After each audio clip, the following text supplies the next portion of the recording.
মায়ের মুখ রক্ষা করেছে। হ্যালো, গুড মর্নিং সবাইকে। দেখো, আমি আর ওর বাবা মিলে আজকে মেয়েকে স্কুল থেকে আনতে যাচ্ছি। এইটা হচ্ছে উত্তরায়ণের পেছন দিকটা। স্কুলে ঢুকেই আমার প্রথম কাজ ছিল আজকে ওর ফিস জমা করা।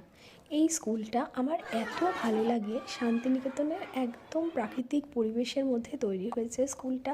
পেছনে বুদ্ধ মূর্তিটা দেখা যাচ্ছে। একটু পরেই বাচ্চাদের ছুটি হয়ে যাবে। দেখো বাচ্চারা সেজন্য ইতি ঘুরে বেড়াচ্ছে। ওই দেখো ট্রলি ব্যাগ নিয়ে আমার মেয়ে এগিয়ে আসছে, আমাকে খুঁজে পাচ্ছে না কারণ আমি এদিক থেকে ভিডিও করছি। এবার ও নাচ, দেখ কোথায় আছে খোঁজ।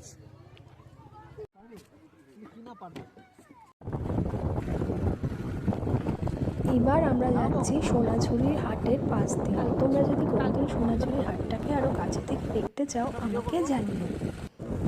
কি সুন্দর কাগজ ফুল ফুটেছে বলো তো। থাকতো। আচ্ছা মিমকে দিয়ে দাও, মেলে দেবে। কি আঁকবি? কি আঁকবি? পারবো না, আমি একদম বলেই তোমাকে দিচ্ছি, তুমি এত দুষ্টু হয়েছো না। মিউনের সাথে ওর খুনসুটি কিন্তু কন্টিনিউ চলতে থাকে, আর মিউন ওকে সামলাতেই পারে না, পাগল হয়ে যাচ্ছে। ঘুমাবো কি, তুমি যা দুষ্টু হয়েছো না। দুপুর তো আছে, হ্যাঁ দুপুর আছে, তুমি যা চঞ্চল। দুষ্টু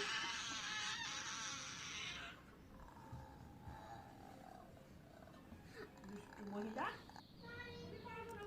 এই দেখো মা টবের মধ্যে এই গাছগুলো লাগিয়েছে, কি সবুজে ভরা, আমার এত ভালো লাগে। কোথায় আলু শুকাতে দিয়েছে দেখো, এদিকে রোদ আসে তাই জন্য এখানে আলুগুলো মেলে দিয়েছে। তারপর আমরা চলে গেছিলাম স্মার্ট বাজারে কিছু কেনাকাটা করতে। সেখান থেকে টুকিটাকি জিনিস নিয়ে তারপর আমরা বাড়ি ফিরে চলে এসেছিলাম। এবং বাড়ি ফিরে এসেই সে আঁকি শুরু করে দিয়েছিল, সে আঁকতে বড্ড ভালোবাসে। এবার লাঞ্চের সময় তারপর এই দেখো তার পায়ে ঝিনঝিন ধরে গেছে, তাই জন্য সে ব্যতিব্যস্ত করছে আমাকে।